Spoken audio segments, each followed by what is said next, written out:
Hey, look, we're live. Welcome to another Thursday. Yeah. By the way, we get ready for this and we all sit here and smile And wait. and wait. And we Wait. seem up close and personal today. Yeah, I think That's we have good. a little bit more FaceTime. That's good. focus. Yeah. Focus. I love how short our teasers are. Yeah. So this is the teaser portion of the show where we tease you into staying longer. Yeah.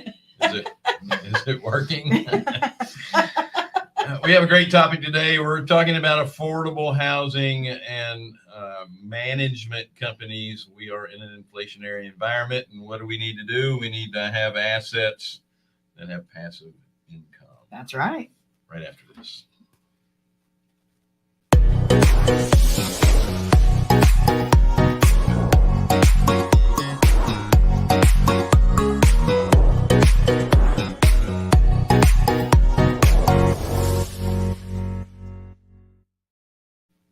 Wow. I feel like we're a talk show now. Did you see that mouthful of teeth I had? Are they stuck? Shut up. Yeah, get my denture grip out. So thank you, folks, for joining us on the Real Estate Investor Show. Hard money for real estate investors. We are Carolina Capital Management. We are lenders for investors in the Southeast.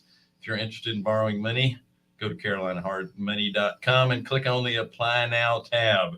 If you're a passive investor looking for passive returns, we have three rules. Yes. Safety, reasonable return, and simplicity. So if you're interested in those things, click on the investor tab, and it would be the accredited investor tab. Don't forget to like, share, subscribe, hit the bell, and sign up with Wednesdays with Wendy.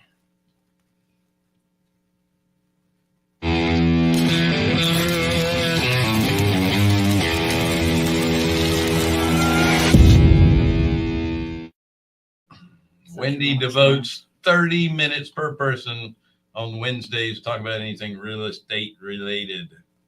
And by the way, the link to her calendar is right over there to the right-hand side or underneath your screen, depending on the platform that you're viewing us from.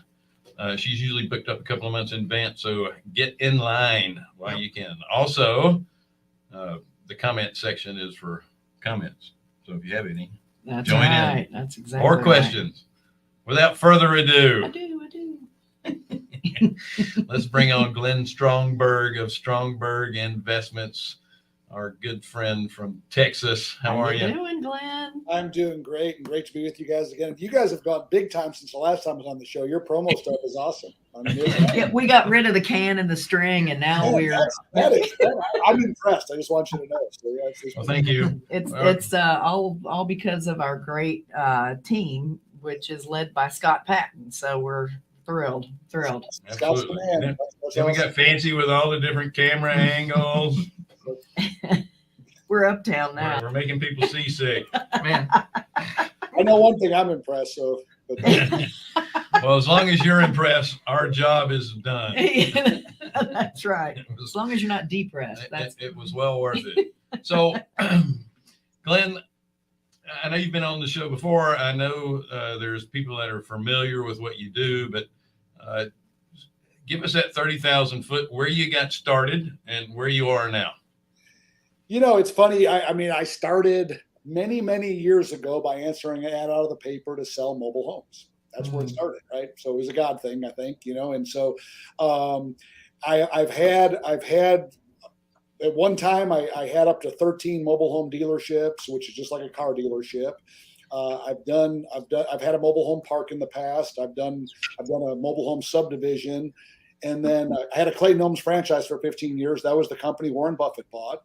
And then since 2006, I have my current model, which basically is we're buying manufactured homes on land. They're not new houses. They're already existing homes. They're normally, on average, I'm going to say 1,600, 1,700 square feet on a half an acre to an acre tract of land. So they are not mobile home parks. That's a whole different asset class, but it's very profitable. They're both very profitable. And we do it in 5 states. We do it in Texas, North Carolina, South Carolina, Georgia, and we just moved into Florida. So we're doing it in Florida too. So, and then what we do is we buy the home, we fix it up like new, We put a tenant in there. We tell our investors, you're 100% passive. You've got to wire money to the title company, look at your statement every month. We keep about 30 to 40% for ourselves. We turnkey the others to our investors. And I think we're pushing 600 under management right now. So we're pushing about 600 under management. So. Wow. Amazing. So you really have two arms. You're buying and rehabbing the mobile homes, and you also have a management company that manages those mobile homes, right? And before we get into that part, and while he's shaking his head, yes, we have all that.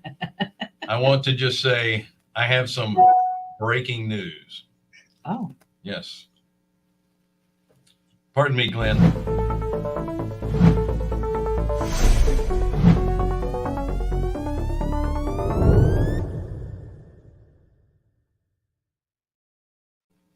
So the breaking news is rates are going up. So the breaking news was inflation broken. is high. And frankly, unless they bring interest rates up to what is our real inflation rates, it's not going to change. It's just going to continue to be that way. And that means we need affordable housing. So let's get back to Glenn. Who's on the street with the weather. You are in the affordable housing business, and it's very important because, rates are almost at 5% for owner-occupied properties right now. And it's very difficult for people that are at that starter home side of things to even get into the market. So where are you helping with the affordable housing side of things? Well, obviously, yeah. And I want to say this, first of all, they will never get the interest rates where they need to go because they can't afford it in the national debt. It's impossible. Right. No, I agree. That's never going to happen. But I will say this, in my almost 40 years of real estate experience now, I have never seen an affordability crisis like I have in America, like there is right now. It's for rent, for sale. It doesn't matter. It's everywhere in the country. The mastermind groups I'm in with you guys, it's incredible. So, we feel like we feel great about our space because we are the most affordable roof that you can, when I say roof, okay, there's apartment complexes and all the other stuff, right? But we can offer the square footage, we can offer the acreage, and we're normally a third to a half of the cost of a single family home. So yeah, we feel like we're in a great space. We're estimating that like when we put a house up for lease now, our demand has been 3x ever since COVID started. It's so easy to lease. Another factor too, I think that's happening is, they're saying that almost a third, since COVID happened, almost a third of the people are not going back to the office. There's almost a third, 30% are not going back to the office. So there's a lot more people that need more square footage to have an office in their house. And so, yeah, it's really been, the trends are working really, really good for us. Really, really good for us. Mm-hmm. Well, that said, if they're not going back in the office, it's okay to live further out from your MSAs, which means that's where you're going to find most of these mobile homes on land anyway, is out away from your major metropolitan areas. So it does work. Absolutely. And that's why, we can get the acreage. And the funny thing is too, and I'll use the Dallas-Fort Worth area as an example, right? Nobody wants their kids to be in the Dallas or Fort Worth school. I shouldn't say nobody, but most people don't. Right? And really, our stuff is in the suburbs and it's in the good school districts, right? So we have people that prefer to live out where we are, not just for the bigger house and the land, but for the school district too. So it works out really well for us. What I think is interesting too is that mobile homes are more affordable when you buy them. However, the rent that you get for a mobile home is similar, if not the same, to the rent that you would get for the same square footage on a stick built. It depends on the area. That's true in some areas. In some areas, it is going to be a little bit less, but it's proportionately for the dollars that you invest, the rents are proportionally much, much higher, much, much higher. The returns are better and so forth. So that's why we love the space. And by the way, I went to, I saw your promo about real estate. We cut that out. Okay. We don't call it real estate no more. We call it the best kept secret in real estate investing. I really believe that. So. And that's the truth. It really is. All right, I'll let Teresa know. It's to it's- change those Let her flags. know, jump to real estate. It's that's we're upscale like you guys know. So yeah. well, the thing too is it's for owner occupied people in the mobile home market. They're having the ability to get financing a lot easier than they used to be. So that's always a plus for people that are doing that. But people that are moving into mobile homes, a lot of people would say, well, who would want to move into a mobile home when you can do a stick built? But many people that live in mobile homes, they grew up in them. They're used to them. That's what they want. They'd rather have that. Plus, that land is really important. Having the opportunity to expand and have the privacy of a lot of land around you. That makes a huge difference, doesn't it? Without question. And you look at it, like if you've got 2-3 kids, you want to be in a 0 lot line house with no place to play, or do you want to have an acre tract of land with a fenced backyard, right? So it's kind of a no brainer in a lot of respects. And like I say, we're in better school districts too. We really are, for the most part. It's better school districts, and so yeah, there's just a lot of factors that just it makes it, and that. Like I'll say this, like I did own a mobile home park, okay, and that is a different property management. That's a whole nother. I always affectionately say you're going to deal with all God's children in a mobile home park. But we get tremendous. I mean, like we're getting a lot of 6-figure incomes. We get great credit people. They prefer ours versus the smaller square footage, the no land in the Dallas Fort, like I'm using Dallas Fort Worth as an example because that's where I live, but we're in 5 states, but it's pretty much uniform, in all the states that we're in. So, Yeah. And then correct me if I'm wrong too, because I want to make sure I have my years right. But about 2010 to 2011, build on a mobile home or manufacture on a mobile home. The rooms are huge. The kitchens are huge, open floor plan.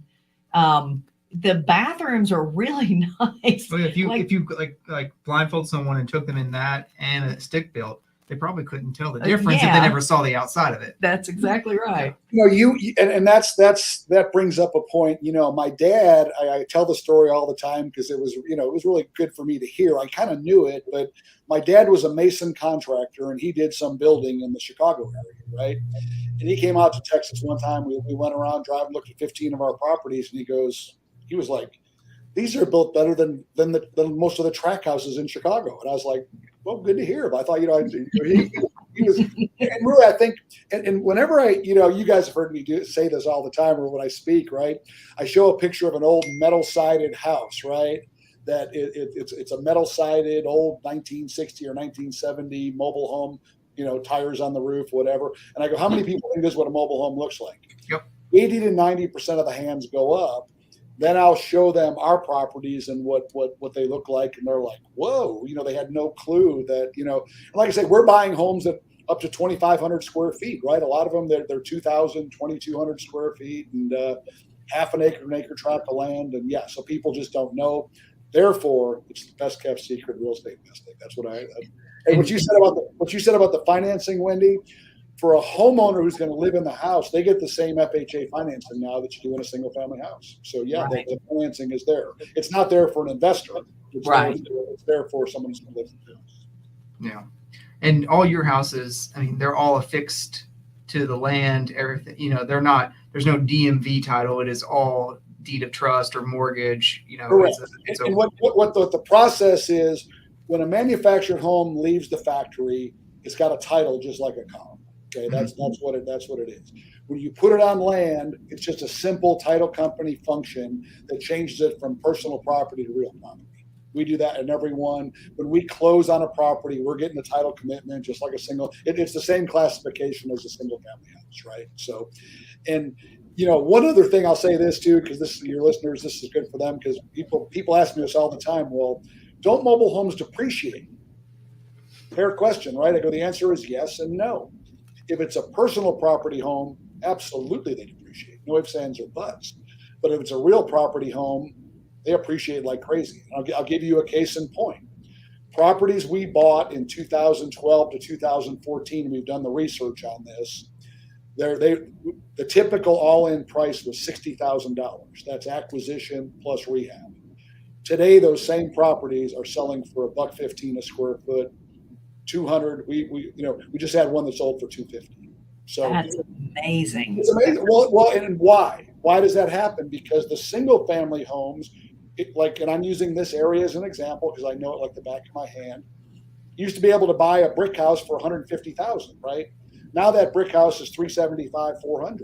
So it goes up and down with the market, and so there's tremendous appreciation in our stuff too. So yeah, you see with the difference on the investor side of thing, if you get a home that's distressed, so for whatever reason somebody has to move out, maybe they're behind on their payments, whatever. Once it gets to be distressed, that price goes down considerably because most people don't know what to do with them. Mm-hmm. And that gives a great opportunity for an investor to come in and buy it at a good price and then turn around and fix it up if it needs it and then rent it back out. And that's where you get your pretty high return on your capital, right? Correct. Yeah. And you're not competing with all the other. Well, absolutely. The typical, okay, so we buy a lot of foreclosures. We buy stuff on MLS. We buy all that stuff, right? But if it's a homeowner that we're buying from, we tell them straight up, if you put the money in the house, you're going to do better, right? But a lot of people don't have the $15,000, $20,000, $25,000 Sure. to put in the house, make it look like new. And so, so we come in, and we try to create a win-win for them and help us, like I tell them, we've got to make money out of it. I'm not very good. We're not very good in business, right? So we got to make money too for our investors and everything else too. So yeah. Mm-hmm. Now, Glenn, I know you don't buy a lot of the new mobile homes, but can you address what may or may not be going on with the new manufactured homes and how long it's taking to get those? Is that segment feeling the same hurt that stick built is on getting supplies? Without question. I mean, I think you guys know this, but we had bought 264 acres in the Huntsville, Alabama area. We were going to do a new house build to rent community, and we got lucky. We bought the land at a good price. We were able to sell it. But what happened was, from the time we did our due diligence period till the time we were ready to go, the backlogs went from like 6 months to over a year, right? Wow. So yeah, they're starting to come down a little bit, but not much, right? So there's like, you walk into a new manufactured home dealer, and in most cases you can't get the house for close to a year right now. So wow. we're feeling the pinch. And I talked to some of the plant managers, and what they said, they'd have 10 houses out ready to go, 10 nice double wides ready to ship, but they couldn't get doors or windows, had to wait on those or something, some component was missing. And so, but it's different in different parts of the country. There's, different parts of the country, I think there's different situations, but yeah, there's a supply chain issue out there. There's no doubt about it. It's funny. I heard a story where some of the manufacturers, they're giving some of the employees credit cards to run out to Lowe's and Home Depot to buy doors to put in these things because they couldn't get them. Yeah, that's a true story. I can confirm that. Yes, that's true. Yeah, it's something else. Now you're in 5 states, and you have a turnkey model as well. But you manage these. Right. How's it going with the management being far flung like that? Is it? And that's a great question. And, with technology today, it's simple, right? I mean, and I'll use back in the day, okay, when it was just me, when I used to sign a lease, I'd go meet someone at McDonald's, right? Have a cup of coffee with them, go through the lease and do everything, right? Well, now instead of meeting them at McDonald's, if they're in North Carolina, South Carolina, right? We're doing a FaceTime call, a Zoom call with them. We're going through the lease. We're docu-signing it. Same thing.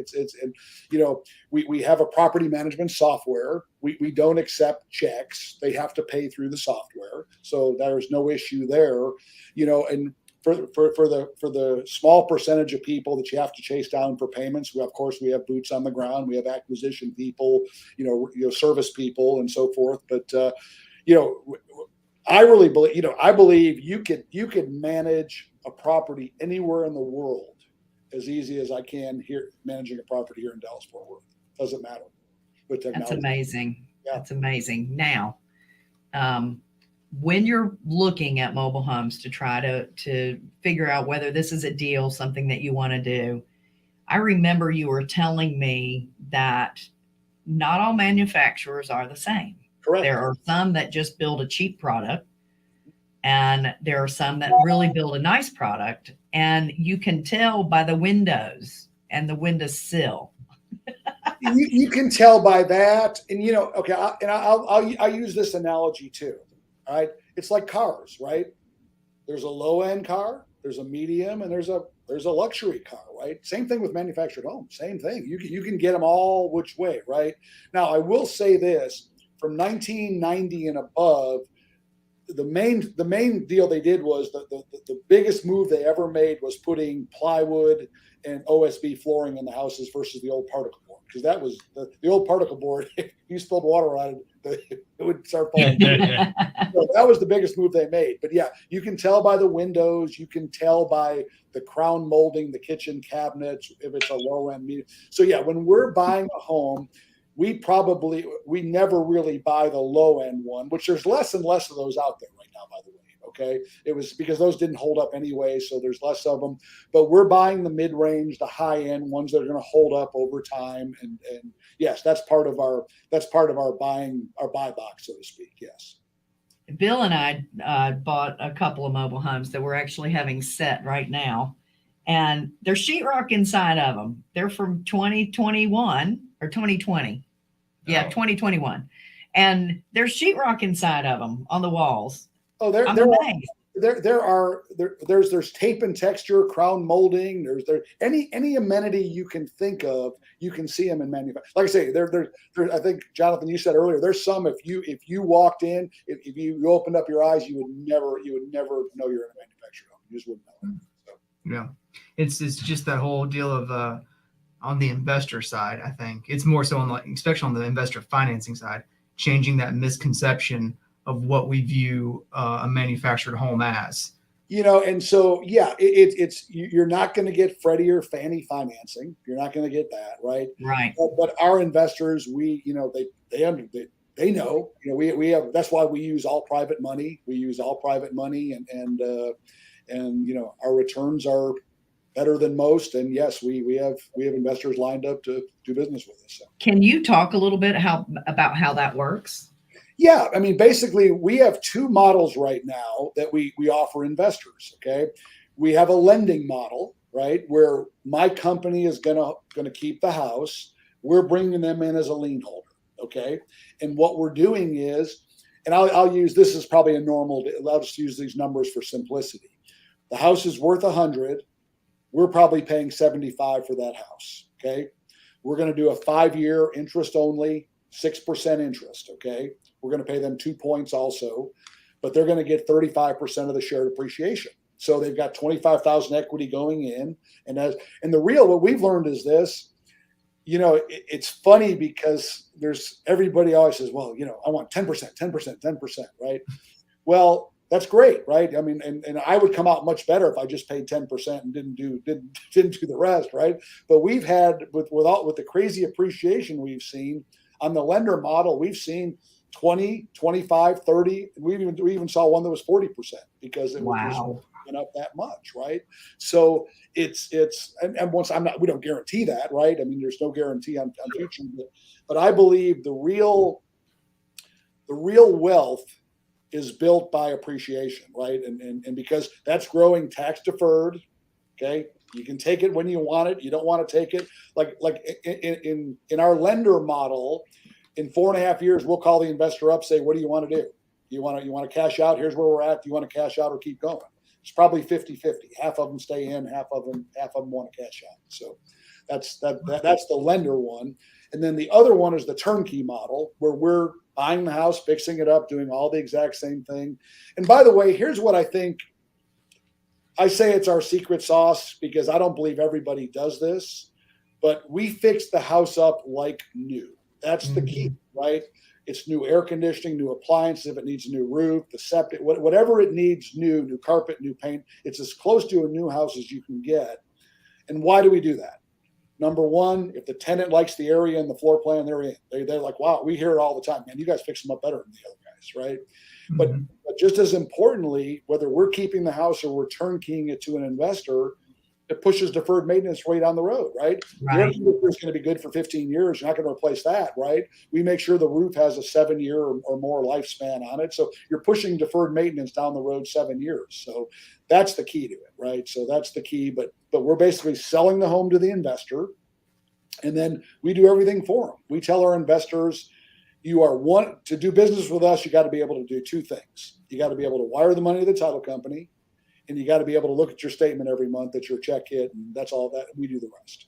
So if you can do that, we'll do business with you. That's awesome. Nice. Now, with a mobile home, are you able to depreciate at a different rate than you would a stick built? We don't. Okay, we don't. That's a CPA question. Some CPAs say yes, the IRS won't challenge it, but we don't do that. And I don't. Gotcha. I'm not a CPA, so I'm not giving that advice.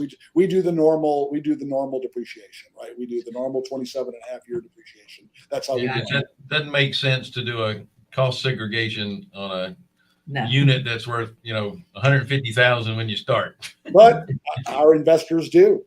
Yeah. Well, some of them do. That's all up to you and your CPA how you want to structure you want to structure the depreciation and how you want to do that. So we are going to be speaking at Quest IRA's Expo in September. It is from the 23rd through the 25th. You're going to be there as well. And before you get to that, I am going to make this wonderful announcement. Hey, folks, look at the screen right now because we have some great graphics that are coming up. Today.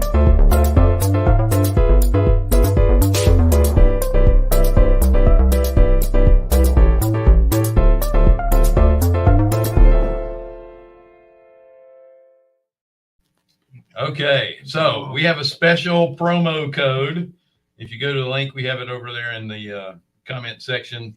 Fairman 30. I don't think you have to have caps in there, but Fairman 30, you get 30% off. Sweet 30 works too, just Glenn, so you know. Okay, Sweet 30 works as well.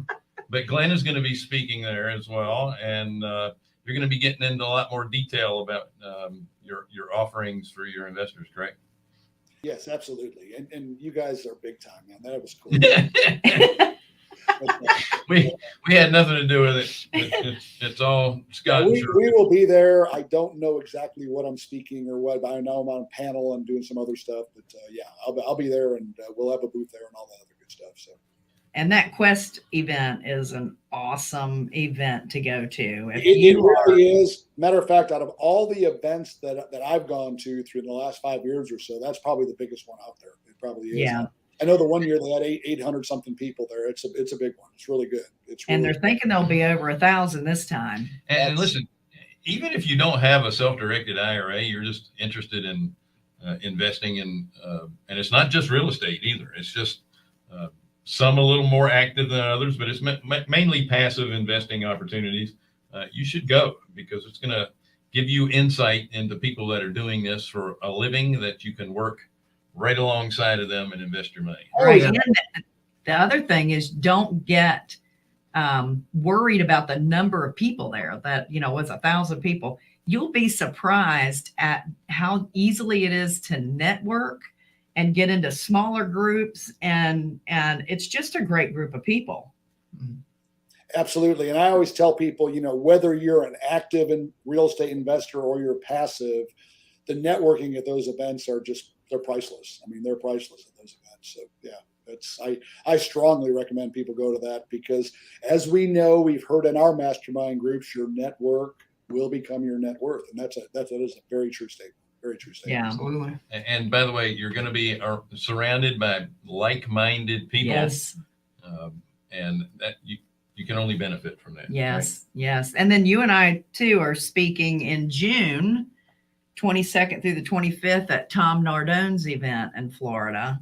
And I am too. So Yeah, I'll be at that's that what I one meant, too. you. So, and we'll get him on the show before then so we can tell people about that event as well. And that's strictly about mobile homes, right? Yeah. Tom, him and I are kindred spirits. Yes, he gets mobile homes just like I do. So yeah. Well, he learned it from you. I'm not sure I could take credit. He'll tell you that he learned it from you. That's pretty awesome. Good to hear. I'm glad to hear. He's a great guy.